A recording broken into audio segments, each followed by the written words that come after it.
The bike states that you got a book as well, Demoras. I mean, I haven't seen it. Can you tell me something about it? It'll be off the press in 2 weeks in the United States. And it's 360 some pages. And I'm publishing it myself. Oh. And the first printing is 5,000 copies.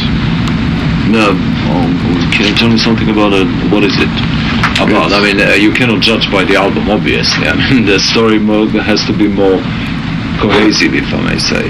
There is, the book is written, it's a book for people who hate to read, and it's written in the style of a screenplay.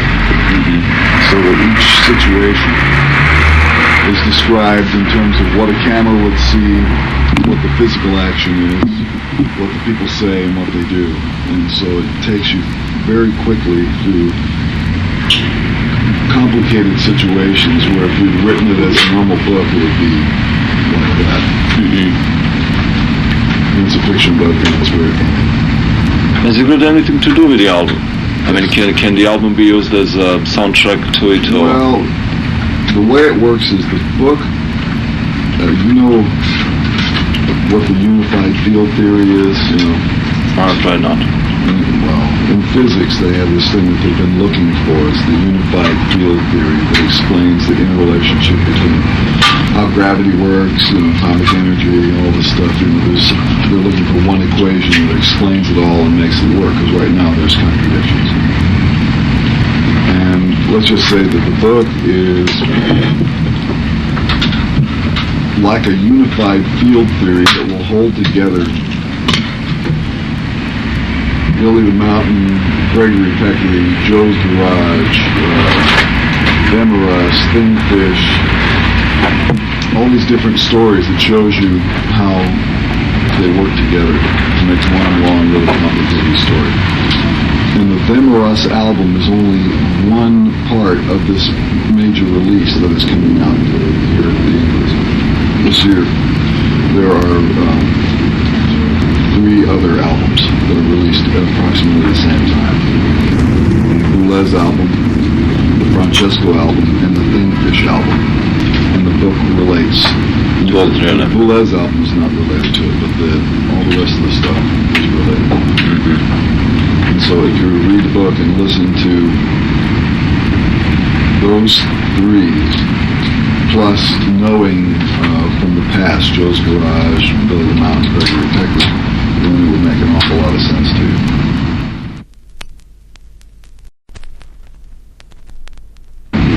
The way you describe it, it comes as summation or culmination of what you've been working for the past 20 years, let's say. Well, no, it doesn't really work like that, but for people, especially in Europe, when they want to know more about what the lyrics mean, if they can read English, the book will help them. And if they can't, it'll use them very much. Any possibility for the book being issued in this country? We'll have to find out. Since I'm paying to have it printed myself, I have to see whether or not I can sell enough of them in the United States. I haven't even spoken to any publishers. I took it to publishers in the United States and they were afraid of it, so I said, forget it, I'll just print it myself and sell it mail order. But it's obvious, I mean, well, what's published nowadays, that anything serious, you know, doesn't really, it's only a dross being printed nowadays as far as I can get it.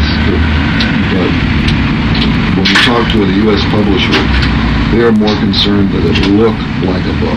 And this doesn't look like a book. It looks like a screenplay. And so they have taken the position that people won't read it because it doesn't say the leaves fell off the tree and it's 5 o'clock and it's all in paragraphs like that. But I personally don't like to read. And I've said in other interviews, for me, reading is about as much fun as standing in line at the passport window in a French airport. That's like, it's that exciting. Yeah, that exciting.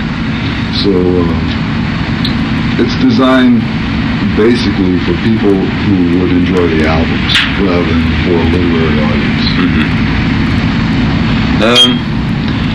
Now saying that the book which is in a book form, obviously. It's written like a screenplay. And the music you've been making for the past 20 years. Also written like a screenplay. Yeah. You obviously have a certain disregard for what is considered a proper album. You know what I mean? One style, each song are nicely defined. I mean, let's take Them or Us. It's there are different pieces which, I mean, by the today's industry standard, is way out. So my question is, how have you managed to survive all these years in such a bitchy industry? It's not even a matter of surviving in it, because I refuse to be stopped. You know, just because there's a big audience that wants albums that have all the same songs on them. And there's a number of other artists who do that. So they're never going to run out of material. They'll always have what they like. But the people who like what I do like variety. And they enjoy that experience of having the contrast between a song in one style with one kind of a sound followed by something completely different. To them, that's a refreshing experience, and that's the way I like to hear music. I like things next to each other that first seem incongruous, but then when you step back and look at the whole thing, you see that it fits together properly. Do you mind if I take a couple of shots while you talk? No, Thanks. So in this contest of the previous question, what does a success mean to you? Success to me is if I have a musical or we'll say any kind of artistic concept, and I start out to execute it. If it is executed to 100% of the specifications of what I imagined when the idea first came up, that's success. That's the only thing that really matters to me, because if I don't enjoy listening to it myself, when it's all done, why did I bother to do it? Because there are other things that I can do that make more money than this. This is a high overhead business. But I happen to like what I'm doing, so to me success is if you get close to 100%. Let me explain to you about serious music. What most people regard as serious music is not really that serious at all. See, there's been a lot of propaganda about classical music since it was first invented. Let's examine the history of classical music briefly, and then you'll see what I'm talking about. All the music that people regard as great masterpieces today were written for the amusement of kings, churches, or dictators. That's who was paying the rent. If the man who wrote the music happened to be working in a style that was appealing to the person who was paying for it at that time, he had a hit. He had a job, and he stayed alive. If he didn't, if he was a pop star as well. That's right. He could lose his fingers, he could lose his head, he could be exiled, or he'd starve to death. There was very little in between. All you have to do is look at a book called Grove's Dictionary of Music and Musicians. And you can see that throughout the ages, there have been guys who had hits and guys who didn't have hits. And it's not necessarily connected to the quality of what they wrote. It's connected to how well they pleased the patron that was paying the freight. And it's the same thing today. So all the norms, the acceptable norms of classical music are really the taste norms of the church, the king, or the dictator that has been paying for it down through the ages. It was not the taste of the people. People never got to decide. So when you say I have more of an interest in serious music, I take my work seriously, but I perceive it as entertainment. And it's entertainment for those people who like that sort of entertainment. I don't write for a king. I don't write for a church. I don't write for a government. I write for my friends. And that's the way the material should be perceived. It's entertainment for them. Even if it's written for an orchestra, or it's written for a rock and roll band, it makes no difference. It's the same people who would listen to the music. I have several orchestral albums, okay?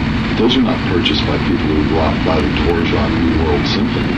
They're bought by rock and roll consumers. A special type of rock and roll consumer. So in other words, Biog is wrong because whatever music you make is serious in approach, regardless to being regarded as rock and roll or put in a shop's rack rock and roll, and the other one is serious music. Correct. I see. Well, theater. Yeah, you recently had 2 plays. No, I've written them. They haven't been produced yet. I see. No, I mean, you see, the Biog is not right, so that's the only thing I had to... I see, so you are expanding into all these areas. I mean, and movies being old love of yours since you were 16 or something? I mean, is there a way to stop you? Because you can't...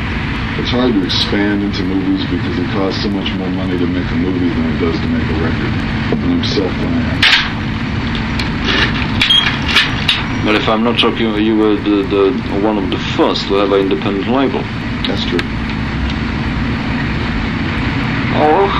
When did you realize that you can be self-employed in the industry that does not, until that time, did not allow self-employment?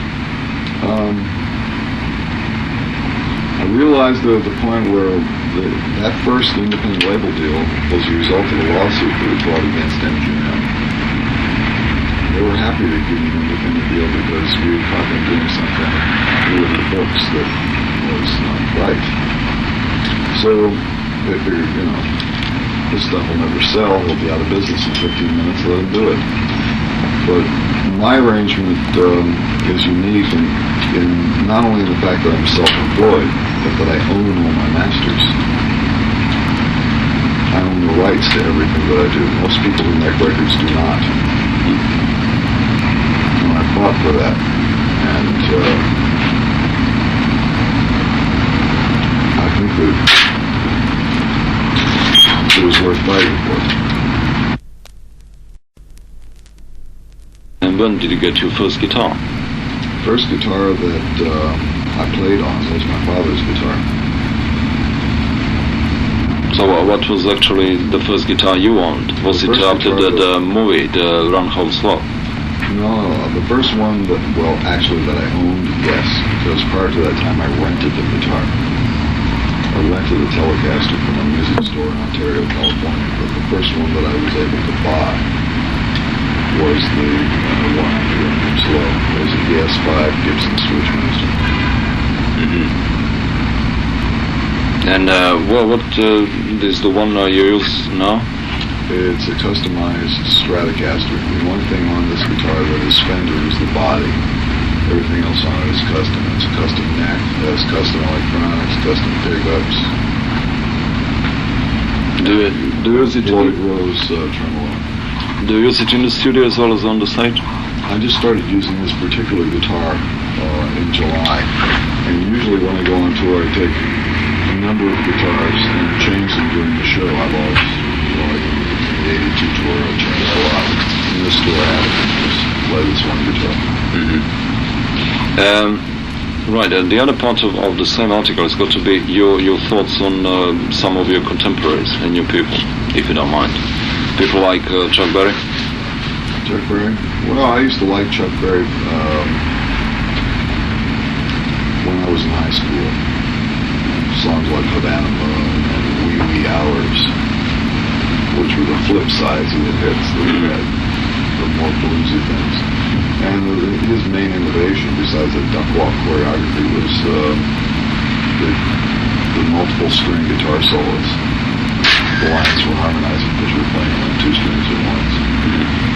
There was another guitar player that used to do that named Jimmy Nolan. I had a lot of respect for. B.B. King? I like B.B. I've seen him on television before I went on this tour. He was still good. Oh yeah, I've seen it recently and I thought he was amazing. Keith Richards? I don't know anything about Keith Richards. Jimi Hendrix? I I knew Jimmy, and I think that the best thing you can say about Jimmy is there is a person who should use drugs. John McLaughlin? I met John. I think he's a great guitar player. I think that he's probably done a lot to educate American audiences to some aspects of Eastern music that they wouldn't come into contact with before. We did a tour with McLaughlin, the old Mahavishnu, did 11 concerts with him. Lowell George? No, there's another guy who shouldn't have used drugs. Eric Clapton? I know Eric, I haven't seen him in years and years. There's another guy who shouldn't have used drugs. Jeff Beck? One of my favorite guitar players on the planet. I think he's from a melodic standpoint, and just in terms of the conception of what he plays, he's fabulous. I like Jeff. Rory Gallagher? We worked 2 jobs with Rory Gallagher on this tour, and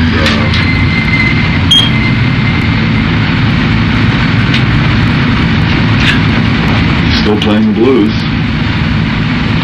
Jimmy Page? I don't know anything about Jimmy. Peter Green?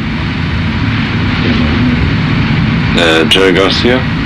We did one concert with Garcia on this tour, but they were finished playing before I got to they were the opening act, and I didn't see any of the set. Pete Townsend? I've met Pete, but I don't know what I can say about his guitar playing. Robert Fripp? I never heard of Robert Fripp records. Richie Blackmore? I think I've met Richie too.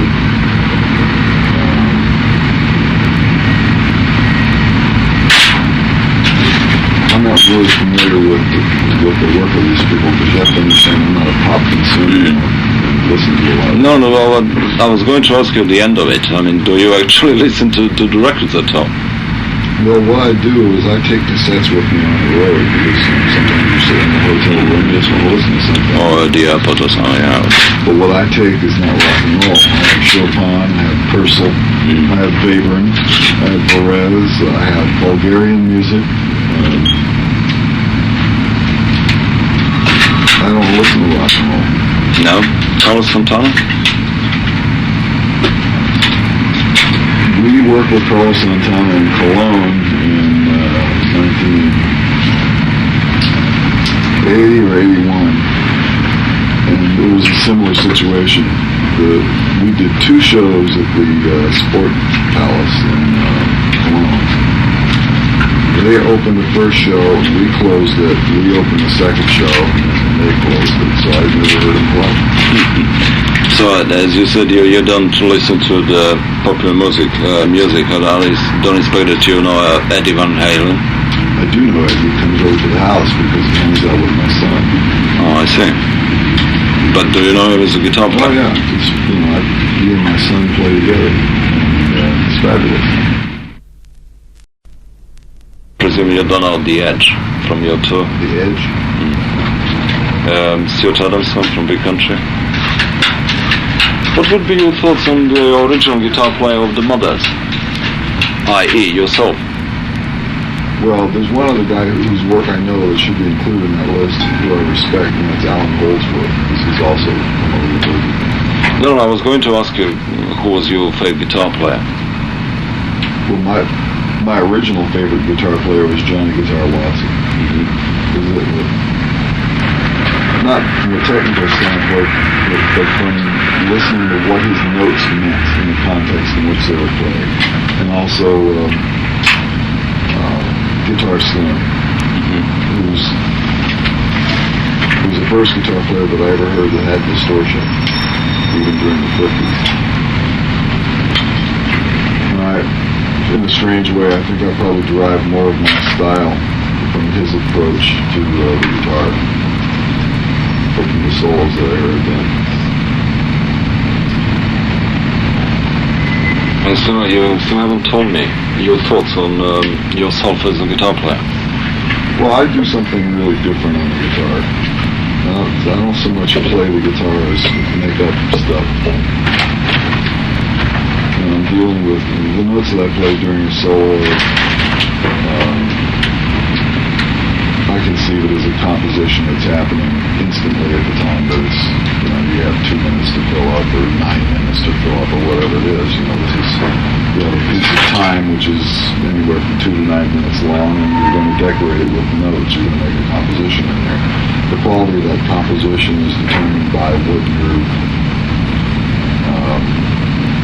what you are physically capable of playing at that moment in time, what the rhythm section will allow you to play, and whether or not the keyboard player who's supplying the harmonic climate is going to mess up what you're playing by sticking in his favorite jazz chord right there. These are all the dangers that a person faces when improvising a guitar solo. There's some guitar players who will practice their solos, and it will always be perfect and will be the same every night. I don't do that. When it's time to play, I don't know what I'm going to play until I start doing it. And then an idea will pop up, and I'll just develop it in the same way that I would develop an idea on a piece of paper, except that I don't have to wait to hear it. I get to hear it as it's coming out. And the last question on this section is, what would be the future of guitar, or rather, how do you see the future of guitar in the increasingly synth and keyboard-oriented music? There will always be a market for people who want to hear guitars squealing and oinking, and bending and twanging and making sounds like guitars are supposed to make. And there is a market of people who are interested in fashion, and they will start to hate all those other old guitar sounds in favor of guitar sounds which are not like guitar sounds. They're merely played in guitar position but sound like synthesizers. There's a market for that. There are people who want to hear it.